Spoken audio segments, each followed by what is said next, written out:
Hi, Professor Oaks. I hope all is going well. I would first like to apologize for my very swollen neck.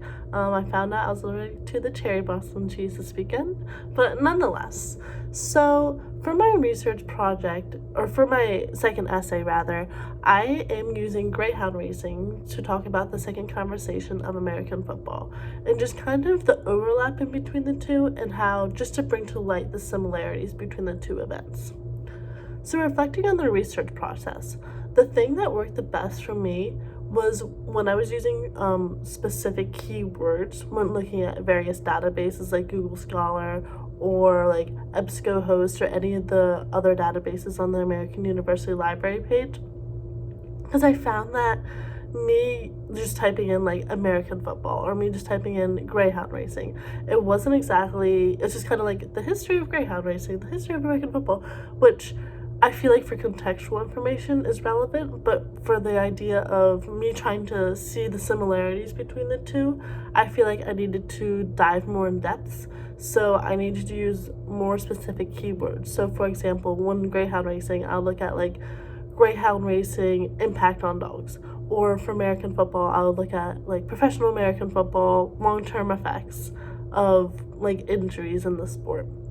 And then alongside with that, just using a variety of databases I also found was very helpful. So just kind of, going to Google first and looking at like the Wikipedia page, but then using Google Scholar or, like I said, like any of the databases on the American University Library page. And the thing that really didn't work well is, like I said, just typing in Greyhound racing or just typing in football. Because actually, I thought I had a really good source talking about how there was no consent between like players and coaches when people were playing football, which I'm like, that's really interesting because, obviously a dog, you can't exactly get verbal consent that they want to race. So it's like, I think this will be really relevant. And then the more I read into the sport, the more I realized I was talking about like football, as in soccer, not American football. So using keywords and like specifying what exactly I was looking for was something I found to be very helpful. And then just kind of with that, when I looked at those keywords, they weren't as specific as I desired. So kind of again, like it worked better when I said like long-term effects of injuries sustained in professional American football, which oddly enough, like using more specific keywords, it made the articles more difficult to find, like specific articles, but it pulled up more like a variety of sources rather than just like history of American football or just like history of Greyhound racing. So just using specific keywords actually was able to broaden how many sources I had for my topic. And then kind of moving on, just my understanding of how my topic has grown and the research, and how does the research change and shape your thinking on the topic. So at first, I really did not understand Greyhound racing was such a professional industry. I think just because it's only currently legal in 3 states. So in terms of like it being super popular, it really isn't. And there's only a limited amount of countries it's popular or it's legal in too. So like for example, I didn't know that in the 1950s, like Marilyn Monroe would go to professional Greyhound racing and like place bets on dogs she thought would win.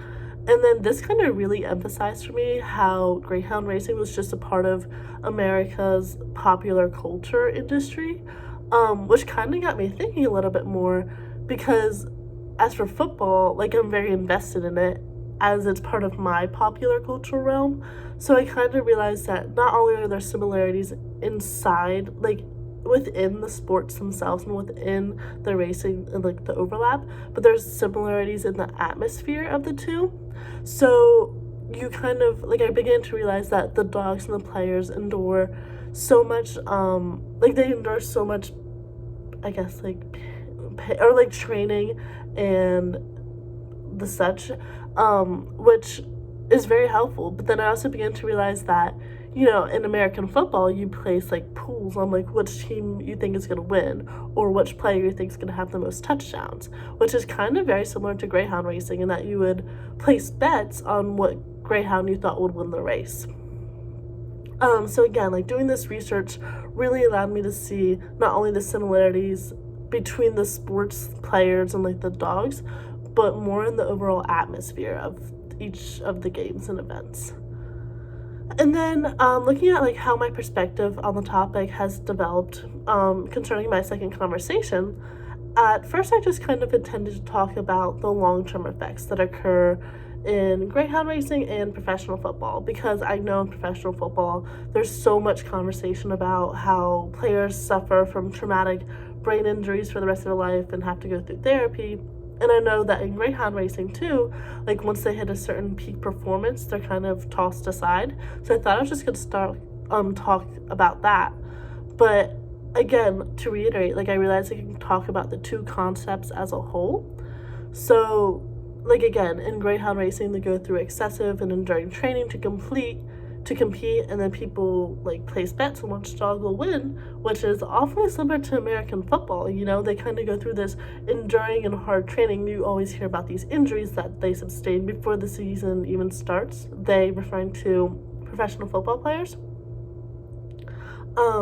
So I was able to find some overlap there, which I feel like is going to be really beneficial. Just kind of when I'm able to talk about greyhound racing, I'm going to be able to have a better understanding and like a better second conversation about American football.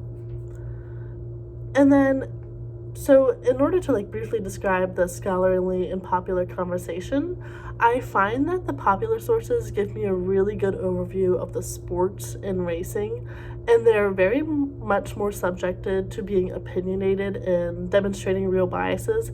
Like for example, on greyhound racing, I was able to find the Humane Society of the United States, which just in the name itself you can predict is really anti-greyhound racing. But then I was also able to find a piece from The Guardian written by this Australian Parliament member who was saying how greyhound racing is essential for Australian people's, or she actually didn't specify Australian people's, but just for people's way of living. It's like why they get up in the morning, it's their job. So kind of bringing those two topics to the table, I think I'm going to be able to engage in a really interesting debate between the two sources. Whereas with the peer-reviewed sources, they had more of the statistics on the industry and like the history, just kind of like going back to the beginning of time, which I feel like the scholarly sources I can use to reinforce a majority of like what my popular sources are saying or implying. So yeah, I'm confident that this is going to work. I just need to sit down and like plan it out a little bit more. But this research process, like just going through and kind of being able to outline everything, was really beneficial. All right, I'll see you later.